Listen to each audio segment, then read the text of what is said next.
Behind me is what they call Carmo House. All right, this is number 6, Rua do Carmo. And in the 1830s and the 1840s, this is where the Phelps family ran a small hotel. Joseph and Elizabeth Phelps were Bella Phelps's parents, and they ran this hotel over here in Rua do Carmo, number 6, Rua do Carmo, aka Carmo House. So a nice little piece of history here, almost 200 years old. This place, it's got a tower in the middle, and Andrea has just kindly told me, of course we all know that Andrea is a big historian, that those towers usually were part of business people's properties, so that they could go up to the tower and see which cruise liners were in town. Back then tourism was already happening. As I said, 1830, 1840 hotel, and these towers were usually called Vista Navios, Torre Vista Navios, is that it? A Vista Navios. A Vista Navios. Thank you, André. Just next door there is Largo de Phelps, Phelps Square, where, of course, they, the council, basically the Funchal, commemorated everything that the Phelps family did. And apparently this was where, that they kind of built up their economic success. I did find some information online saying that this is where they had their wine business as well. But we're going to get into all of that. We're going to get into today the Phelps story, at least Bella and Mary Phelps. I've decided to keep my philosopher beard on this week. So today we're going into history. Don't go anywhere, it should be loads of fun. Let's go.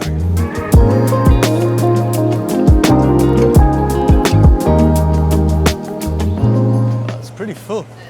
There's a lot of people around, eh? It's like Easter hasn't stopped, has it? We just come out of Easter. It's in fact Easter Monday. So it's been a bit of a rough weekend. And here we are, filming a video that we're kind of prepared for. So we're gonna go and check out if we can film the Bordado, the embroidery. And if not, I'll show you where you can go when you come here to visit, to learn more about the story, because this is just a little bit of the story. There's still much, much more to tell. Here it is, Bordados de Madeira. The Phelps sisters, or at least Bella Phelps, was one of the pioneers in the expansion of Bordados. So we're gonna get into it, all right? And hopefully we can go inside, check out some things. But if not, when you guys come here, it's right in front of the market. There's the Funchal market here. We're on Rua Fernão Ornelas. And here is the famous embroidery of Madeira. You can come and check out, world famous. And we're gonna go inside and check it out. Hopefully someone can tell us a little bit more, because I don't know that whole much, right? This is all new for me, okay? So please bear with me. Don't hate on me, all right? Let's go.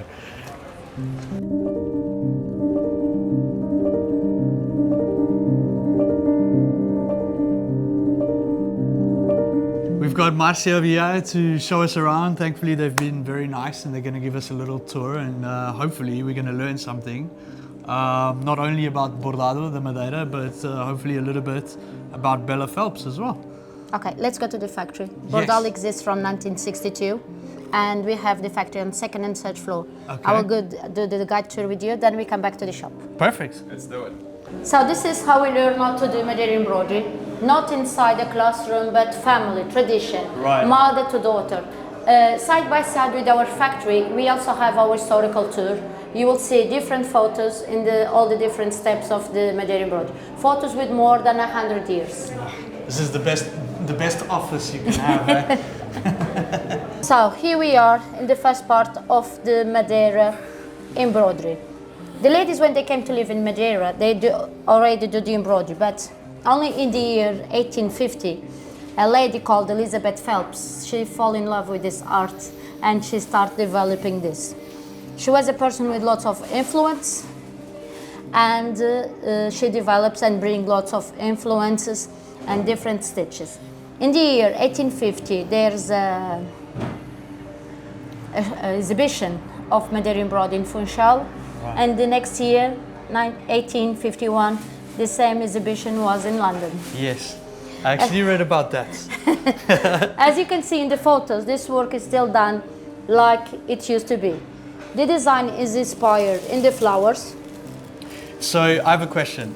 Apparently one of the biggest successes for the embroidery was that they took designs and almost industrialized them. Like they made patterns that were copied.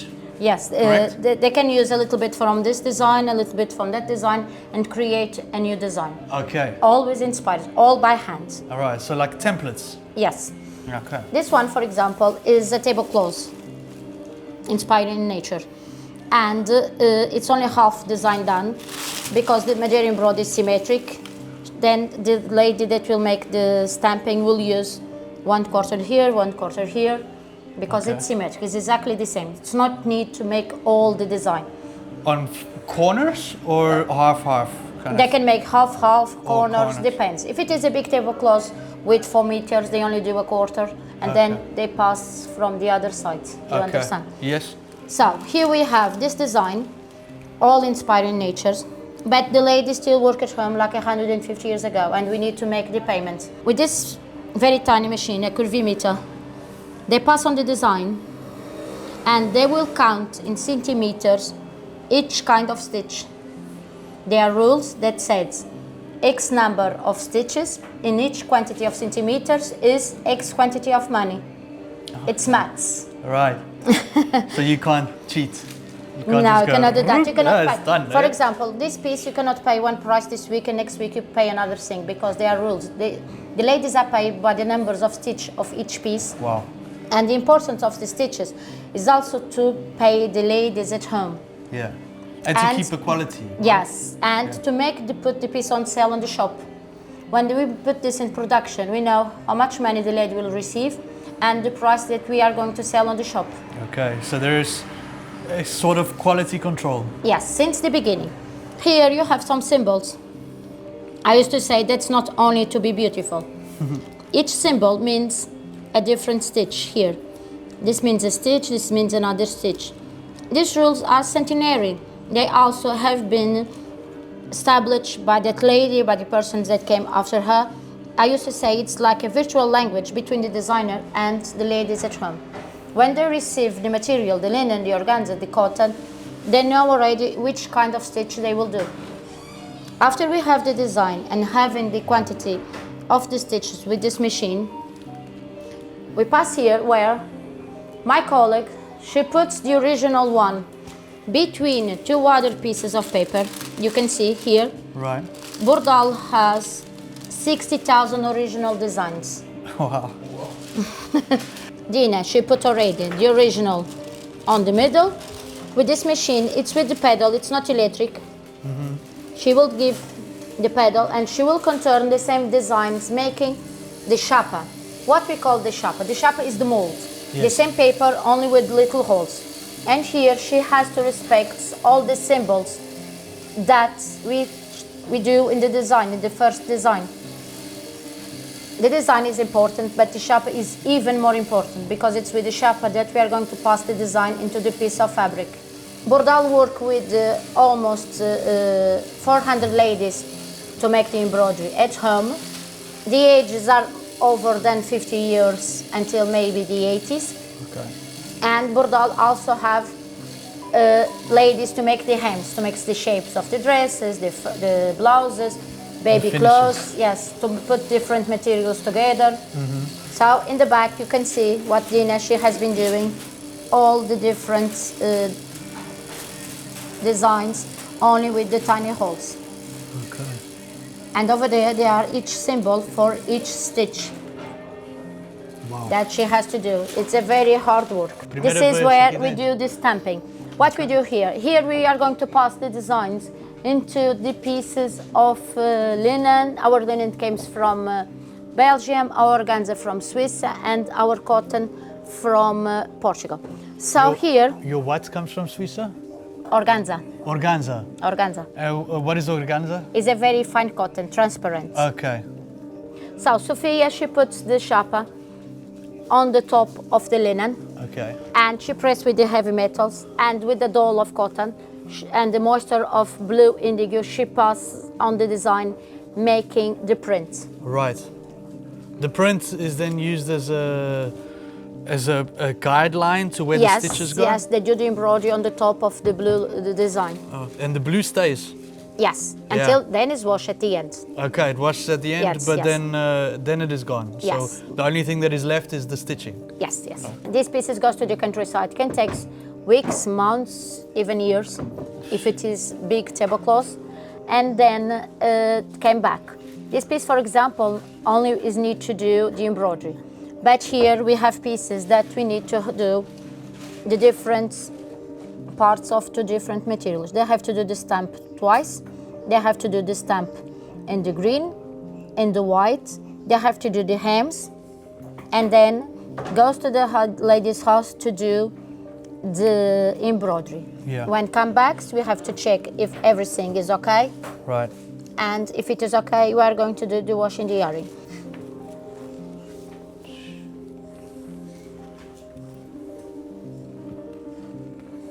It's a very antique design from Bordado.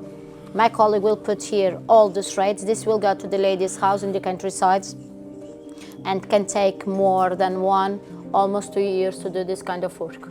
I've got a question. These designs, you said a lot of it is inspired by nature. Yes. But there's also, and correct me if I'm wrong, designs that were brought in from British influence? Yes, Mrs. Elizabeth Phelps, she bring She other bring the designs. influence. For example, this stitch, what we call the Richelieu stitch, was bought from her, from France, what we call Richelieu, like the cardial, like other stitches. And in this piece you can see what I was speaking before, the virtual language. That's not only to be beautiful, means it's a different stitch. Right. When the lady receives this at home, she knows what stitch she will do. Here you can see better, you see? So there's a sense of improvisation a little bit? No, they are rules. They're Centenarial rules. Okay. Every Sort de Bordal gives here a class of workshop to learn how to do Madeira Embroidery. Okay. Every Thursday in the morning. You can come from 10:30 until 12. In this space we can have minimum 2 persons and maximum 10 persons. And you stay with one of my colleagues teaching. She will teach how to do 6 stitches. You can do your own stamping. You can stamp a handkerchief, and then you stay 1 hour and a half with us without any stress. Yes, without any stress. Yeah, you know, my wife's grandfather says, he likes to say in Portuguese, não se obriga ninguém a comer, obriga-se a trabalhar. Então tá lá, tá certo.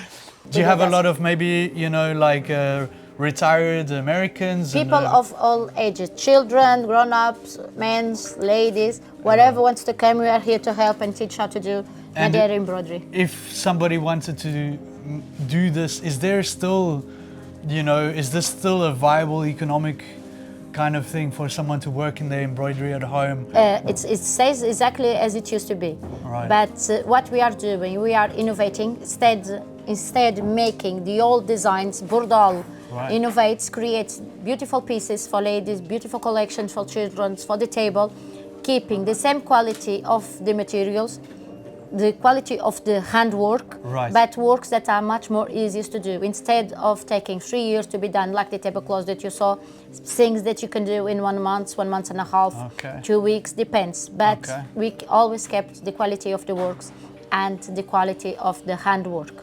Because the ladies, they work since they are children. Yeah. They do the first stitches since the age of 5 years old. So you see, even if I start now, I'm unable to do it. Let's go to the third floor. Imagine that we take the work already, embroidery, and make the swing. Now we are going to do the hand wash. Take the blue out. Oi, okay.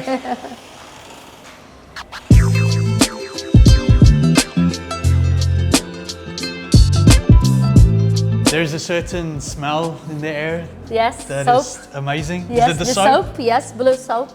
Olá, bom dia. Bom dia. Bom dia. So the pieces came from the countryside. This is a big tablecloth. Okay, so this is something that's just come. Yes, this piece has just arrived. They do the embroidery on the top of the blue. It's going to be hand wash, Okay. They Wow. put in this water to take the blue that stays between the threads. Right. Is washing machine. They do the ironing here when the pieces are dumped in the back side of the work. You see here, and they are ironing on the back. So they don't iron the front. No, Okay. they don't put the iron on the front because the embroidery goes flat. Doesn't stay Right. so beautiful. A good embroidery. Always embroidery on the reverse when it is humid. All right. That's why they have this. The pieces are wet. Start drying, they put this. All right. But you can see here, there are too much threads here, too much fabric. They have to cut. And now, Feria, she's cutting all this edge. She's making the scallop edge. Okay. And Susanna also is making the scallop edge and preparing the pieces. This is a special order. We are producers and exporter of Madeira Embroidery. We can send all over the world. We also have online shop. Bordal has an online shop. I was just about to ask. Yes, we have www.bordal.pt with a very sharp scissor. Feria, she cuts a little bit all around with a very precision, and she will make this work. We cannot take the pieces yet to the shop because we have to take them to the government institution to have the blue label. All our pieces we must have this label. This is the guarantee that the work is really handmade and well done. Here we have the photos of old factories that used to exist and doesn't exist anymore. We are the only factory that is left that you can That's came. left. Yes, Right. Okay. that you can come upstairs and we do the tour with you. Tell me something. Now I'm going to ask you a question. A big tablecloth, how many months to do?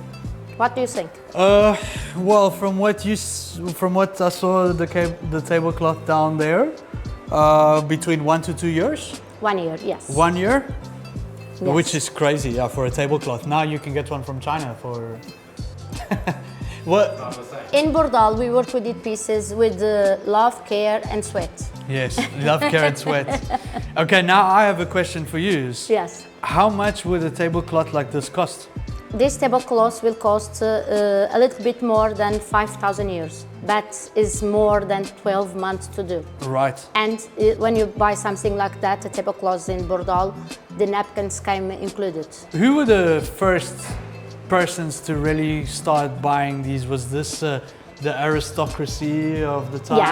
Yes. And when it was Elizabeth Phelps Right. and monarchy in the United Kingdom, they all wear The dinner party. yes, and the clothes, even the clothes. And the clothes as well. Yes, even the clothes are. So this was the first Gucci and.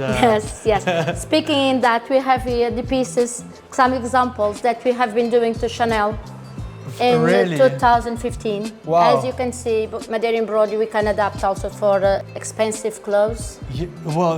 Yes, with fashion. With Yes, modern fashion, yes. Yeah. And speaking about the monarchy, here are the examples for the Princess of York when her first daughter was born. They ordered it, and you have the publication on the newspaper, the letters change between them, the royal family and the Bordal. You can see here some pieces that we have been working. Madeira Embroidery is art. It's not Yes. only handicraft. Yes. This is art. You have to look at this as art. It's expensive, yes, but you see all the steps that we follow. We cannot go from the first to the last. Now you have to follow all the steps. Assim eram as apresentações pronto. em 1919, Companhia Portuguesa de Bordados, eram assim que faziam. Esta era tipo a o primeira display. publicidade. Sim, a publicidade Tem, eram quartos vivos. Tem um ar de Gucci e Chanel. É elegância, isto era elegância. Elegância, exatamente. É elegância. Uau. É elegante. Eram os modelos e punham ali os manequins. Eu estava a ler hoje de manhã, esteve a ler hoje de manhã, que tinha umas 70 mil mulheres Sim, já foram abordadas 50, 70 mil. naquelas 50 mil. alturas. E Sim. que tinha, eu acho que era pelo menos 1000 casas de bordados. Havia muitas casas. Havia e como muitas. pode ver, agora só temos cerca de 200 a trabalhar para a Bordal. As E somos 200 bordadeiras. Sim, 200 É assim que chama bordadeiras? Bordadeiras, chamamos bordadeiras de casa. Bordadeiras de Porque casa. continuam a bordar em casa. Em casa. If you don't want to answer, you don't need to answer, but for instance, what do you think is the biggest challenge now with the Bordado house? You know, what is the future of this? The big problem of Bordado is the quantity of ladies to do the work. All right. Because they are more than 50 years. So you can see they are not very young. And every day we lose ladies that makes the embroidery. That's the big challenge. Okay. To have new people to do this kind of work. And is there a kind of maybe incentive for young people to start doing more? I see that there's the class. Yes, we have the class. We bring schools here. We can make tour with schools since the little ones until university. Right. We will also bring students that make Erasmus to see the factory. Right. But we never know. Yeah. Maybe someone, also a gentleman can make Madeira Embroidery, we never know. Yeah, it's certainly more modern. I mean, yes, more you probably wouldn't find anything maybe without sleeves or yes, right? many years ago, but you can see many different options. I'm gonna stay away from the baby section. You see? Oh, this is beautiful. This would be good for communion? For a Christian, yes, for a christening? For a Christian, for every day. Oh, it's not bad. Not expensive. Yeah, okay. You Nice. see? I will be back in October. All these designs are only ours. Okay, well, I'm definitely coming back. Keep up the tradition, huh? And you also can see that me and my colleague, we are wearing Madeira Embroidery from Bordado. That's our uniform. All right, yeah, of course. Yeah. I did notice. And she's with the breastpins that also you can innovate. Okay. We do that. And beautiful gifts. Yeah. If someone wants, Mother's Day is coming. Right. For the Mother's Day or for the wife. Beautiful things that we have. We need to get out of this shop. For anyone watching that wants to come here, you guys are open. We are open every day, hours? yes. So during the week, Monday to Friday, we open at 9 and we only close at 19. You can visit, the shop is always open. Saturdays and Sundays and holidays, the shop is open from 9:30, 1:30 to 6, 18. And we are here in Rua Dr. Fernando Ornelas, near the market. There's always a lady at the door making the embroidery. Yeah. It's very easy, okay? So if somebody wants to do the tour and things like this, do they just rock up or do they? They just can arrive? Can send us an email or they can phone us, yes. Okay, I will put the details in the description of this video. Marcia, thank you very nice much. To meet you. Nice to meet you too. You have made my life a lot easier and you have taught me one or two things, so thank you. I appreciate it. Thank you. I hope you guys enjoyed that little visit. This is the first of many videos. Hopefully we decided that we wanted to do a whole series on Madeiran women, on prominent Madeiran women. And I also want to do is maybe try and find a way to think about this as a modern day and age. So I was actually, when I was doing research for this video, I was using ChatGPT, all right, don't kill me. And it was funny that after doing a little bit more research, I did find out that you really have to double check what ChatGPT tells you. I mean, we did a video before about the tour guiding and ChatGPT and how ChatGPT gets that wrong. Well, ChatGPT gets history wrong as well. ChatGPT told me that Rua da Carreira, which is just up here, is where the Phelps had their wine business, which in fact is wrong. They also told me, ChatGPT also told me that Rua da Carreira used to be called Rua de Phelps, right, or Phelps Street, which is also wrong. After finding out about Largo de Phelps over here, behind me, Phelps Square. It turns out as well that that little hotel that we mentioned earlier, their first kind of house and place where they settled, also was in fact the headquarters of their wine business. So you have to really be careful when you're looking through ChatGPT, of course. Unfortunately, it still gets lots of things wrong, and that there's a lot of Madeiran history that is not on ChatGPT. So I did find some great articles. I found this great article from the newspaper, from the Diário Notícias, and what I'll do is I'll actually include them into the links, so you guys can go and read up more if you want to. But there is another paper here by, it was something I just found online that says the Phelps family saga from Dursley to Madeira by Claudia Faria. And Claudia here did a whole lot of work here. These guys were involved in schools, and the schools were basically the place where they taught the women how to embroider and taught men other things as well. So these guys really were giving back. They were solving problems that they saw around them. There was a cholera outbreak. If I find it correctly, I think it was in the 1840s. 1846 or something like that. Maybe Andrea can correct me, but we'll check. But there was the cholera outbreak that, of course, gave lots of difficulties to the island. We've seen that from great difficulties have been great kind of solutions and extreme solutions in Madeira, from phylloxera and the wine diseases to cholera, to bring in the embroidery. So the cholera outbreak forced the Phelps family to kind of go out and provide more money. So the men, apparently, one of the kids, one of the Phelps kids, was a treasurer, and he was responsible for collecting money from outside Madeira and in Madeira to help the families in Madeira survive this cholera outbreak. And then, of course, Bella helped to teach young women and empower young women to embroider so that they could eventually give back money into the family as well, just like the men did.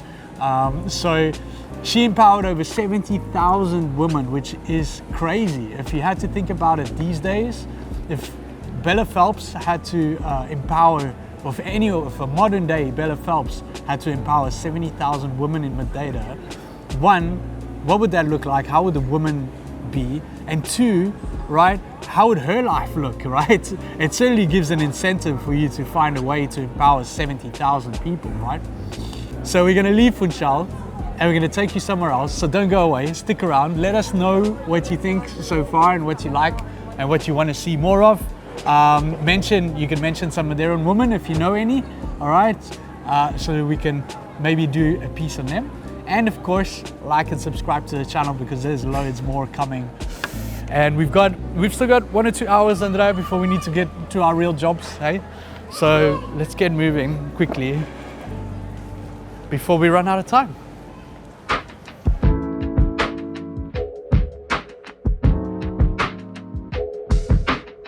This is the main road, guys. The only place in Madeira where you drive on the left-hand side of the roads. This is not the ideal time to be in Monte, right? At almost 1:30, it's gonna be packed. So we're gonna have to find a parking place where we can talk a little bit about the presence of this family in Monte. That's why you come early. If you come into Monte to do the sled rides and the basket rides, you come as early as possible.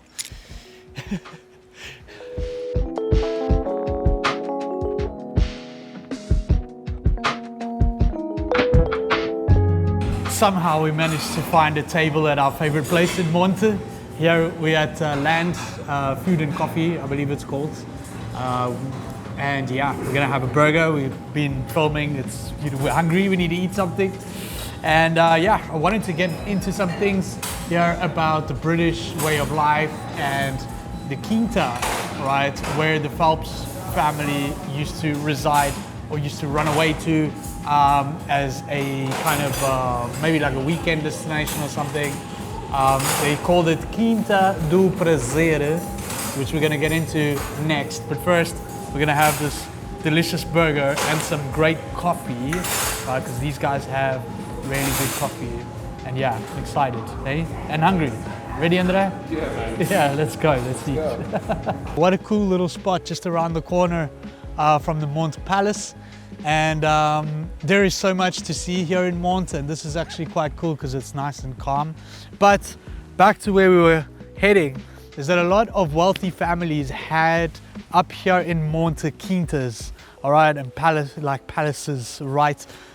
This is almost known as the Sintra of Madeira, Monte, right? It's on the hill It's got a different type of climate. It's cool, so you got cool summers, and of course a lot of wealthy people wanted quintas up here, and this of course is the case with the Phelps family. Apparently this quinta was purchased the quinta after making their money in the wine trade. It was at that time a very expensive purchase. As we can imagine these days, of course, the Morn Tropical Garden is massive and would probably be worth a small fortune. In addition to the house in Carmo in Funchal, the firm owned the countryside estate called Quinta do Prazer, which is obviously known as Pleasure, to where the family often escaped a few days, got away from the bustling city. It was acquired on 13th of May 1805 at a cost of 15 contos de reis, a fortune for that time. It soon became a fashionable place, being a must visit to many of those who passed by the island or came to sojourn and benefit from the mild climate and pleasant atmosphere. It's very pleasant. To give you an idea also about how prominent the British were, there is here another citation from the British consul in Funchal, Henry Veitch. Veitch. The British residents in Madeira had become such landed proprietors that one firm, that of Phelps, Page and Company, was the third largest landowner in Funchal. All right. In addition, the firm was granted permission to have its own coins, and consequently many people used to do their shopping exclusively at the Phelps, Page and Company shop, thus guaranteeing a prosperous and dynamic business. Joseph Phelps was a member of the Trade Board of Funchal, established in 1835. Having been appointed treasurer, he was also involved with the Agriculture Board and the Sociedade Funchalense dos Amigos das Ciências e das Artes. He was a member of the Auxílio de Mendicidade do Funchal and was the local agent for the Peninsula and Oriental Steam Navigation Company. So a lot of information there. I did read also that Mary, Bella's sister, Mary Phelps, kept a diary for about 4 years where she documented a lot of upper class British lifestyle and society in Funchal that later became a great insight into, you know, how these people lived, which is pretty cool. I think Mary, well, I could understand from my research that Mary didn't quite get much of the recognition as maybe she should have for her involvement, that Bella was the famous one. But this is an absolutely beautiful place. It's been a while since I've been here, and this is all free.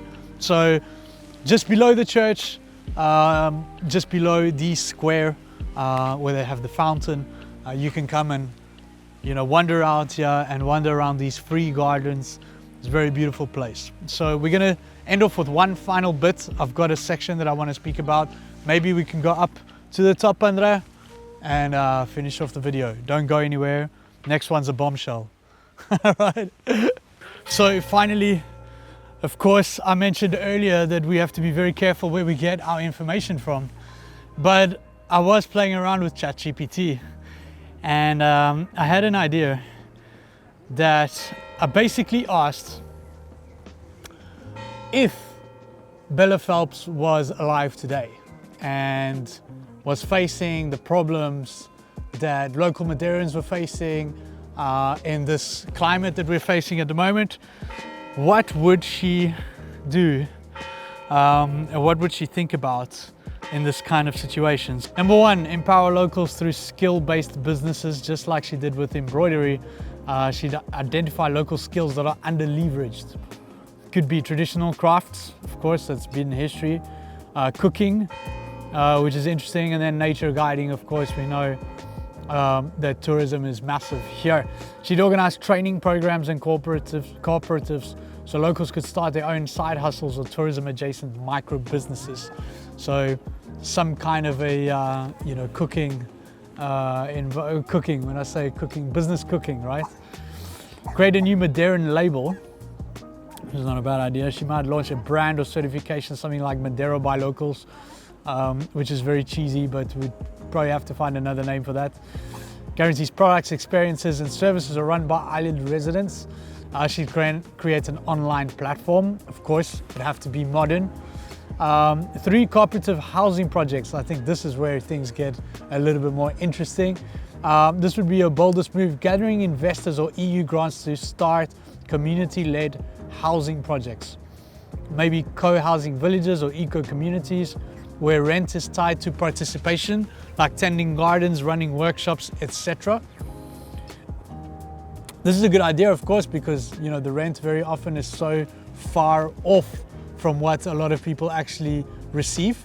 So tying that the wage to the rent would probably be a very good idea. She'd offer lower rents to locals who take part in skills programs or community service.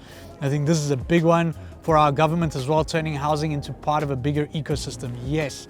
When the government, if the government wants to incentivize people to be renting and things like that, then actually giving them money off their rent in participating for skills-based and learning programs, I think is a great idea for whoever's watching, right? She'd be all over YouTube, TikTok and Instagram. Like, duh, all right? Inspiring stories about things like this. She'd attract ethical travelers who want to support local businesses directly, and she'd advocate from within. So she'd use her influence to pressure local government, but smartly, partnering with influencers, writing co-eds. These we all know. And then another bonus over here, which I also thought was quite interesting. She'd recruit expats and wealthy second home owners to become patrons, like we've got our patrons, right? And not just consumers. So how they can actually give back, turning the housing crisis into a community-based empowerment movement, build micro businesses and housing cooperatives, launch a locally made brand, use social media, and encourage wealthy visitors to support and not exploit this island. When I came up with the idea for this, of course, putting it into ChatGPT, I wanted this video to kind of perhaps be a little bit more than just a show and tell. Maybe there is some kind of, motivation from somebody watching who says, you know what, I want to do something, I want to change something, and I don't know what it is. So I've put it out there. Let me know in the comments. Let me know what you guys think. Let me know if you enjoyed this video and what you enjoyed most about it. And I will see you guys in next week's video. We've got more great things coming to this channel, so don't go anywhere, including more Madeiran women of past and present, hopefully. So yeah, I think that's it. Andre? Let's hit the road. Let's hit the road. 3 o'clock. Yes. It's 3 to 3. Wow. We said 11 till 3. Yes, basically. Fantastic. Fantastic. Right, well, We need that's some it. drone shots though. We need some drone shots and then we're going to get back to work. I've got a tour later. We're going to Pikuhuivu this afternoon. So I'm literally going home, changing clothes, kissing the girls and going out again, hiking to Pikuhuivu, our brand new tour. So make sure you check that out, hey? Right? Let's get going. Cut.